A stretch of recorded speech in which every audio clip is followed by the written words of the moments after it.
everybody, and welcome back. Thank you for tuning in again.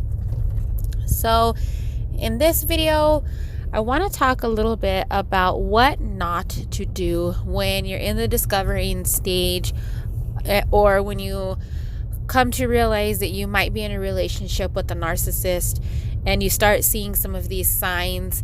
You might not know. It's very hard for a person to actually be diagnosed as a narcissist, and that's mostly because they refuse to get treatment. So a lot of it is going to have to be off of your research and experiences that you've gone through. So I want to go over a few things about what not to do.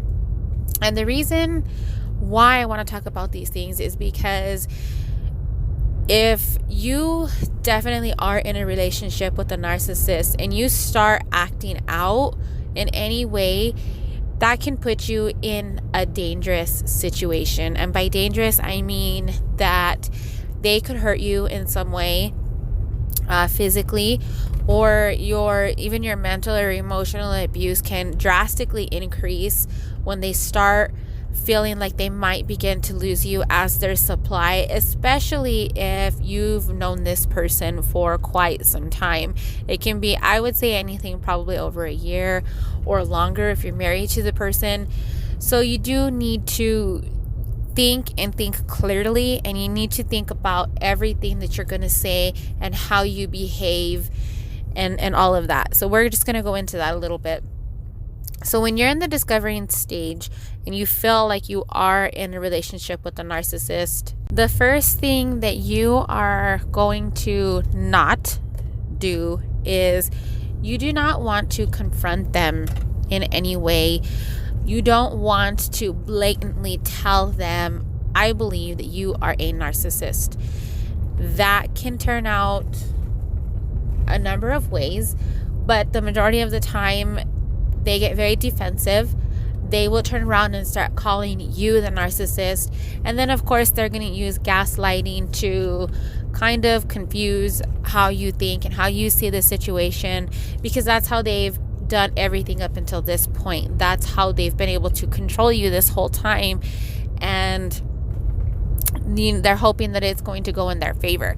So that's the very first thing that you don't want to do, is to tell them that, like, hey, I'm onto you. I know what you're doing. I know your plan. You're not going to get away with it this time, and blah, blah, blah, because you just know how they behave and how they're going to act. You don't want to do that, because then after they get to the accusatory stage and after they begin accusing you of being the narcissist or gaslighting you and telling you whatever it is they're going to tell you, you're going to go right back into the love bombing stage. And it is going to confuse you. It's going to be a very confusing time for you. And you're going to it's going to make you feel like, okay, maybe I was looking into this all wrong. Maybe I was overreacting or something along those lines. And it's going to make you feel completely just confused. And that's what the narcissist's goal is to do, is to confuse you. Something else that you're going to want to not do, if you're in an argument and you don't want to, you've come to the conclusion that they're a narcissist. I'm trying to figure out how to best word this, but you don't want them to win, because you know that it's giving them narcissistic supply.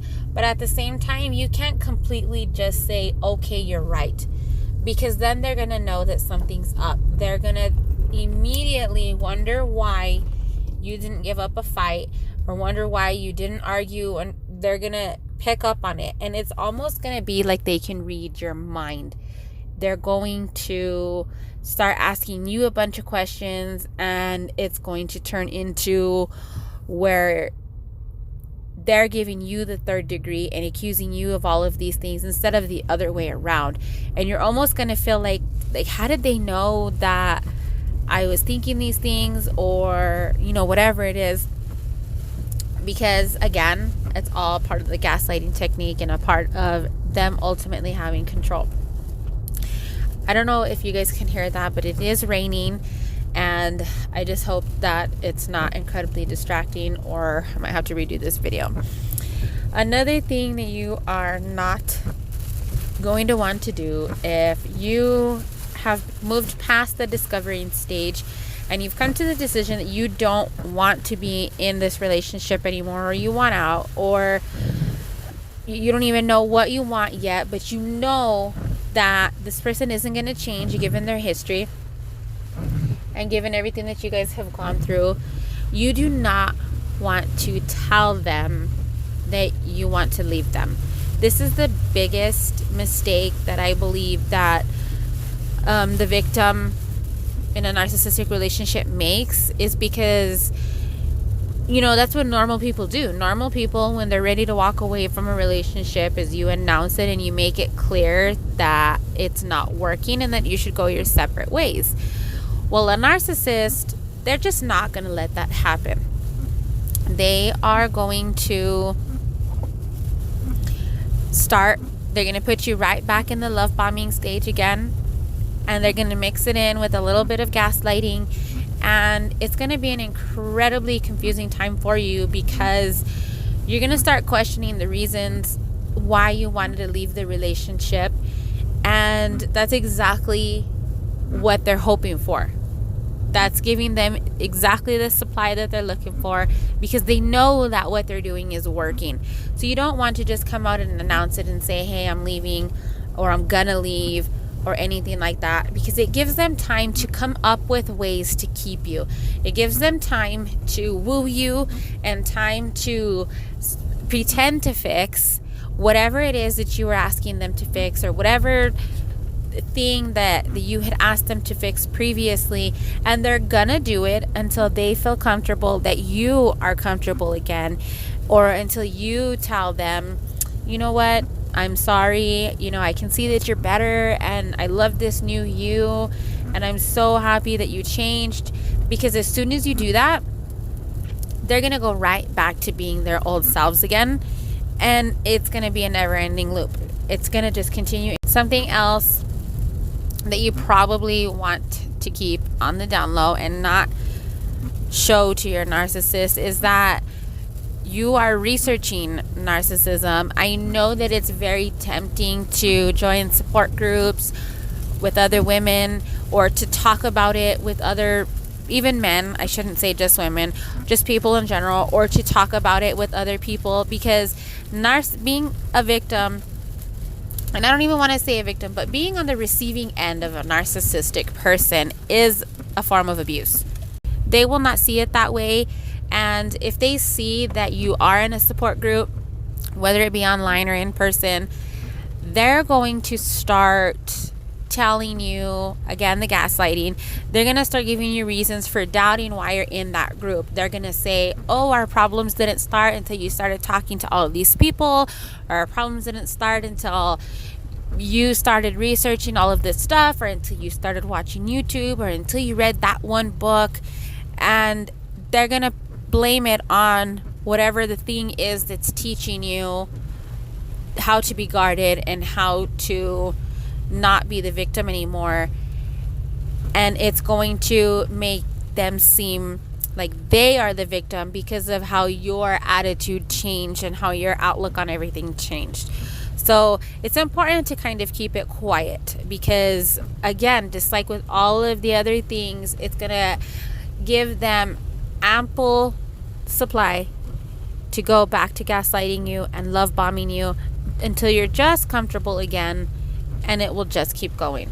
Something else that you also might not want to do, or at least be very, very incredibly cautious with, is look at the narcissist family.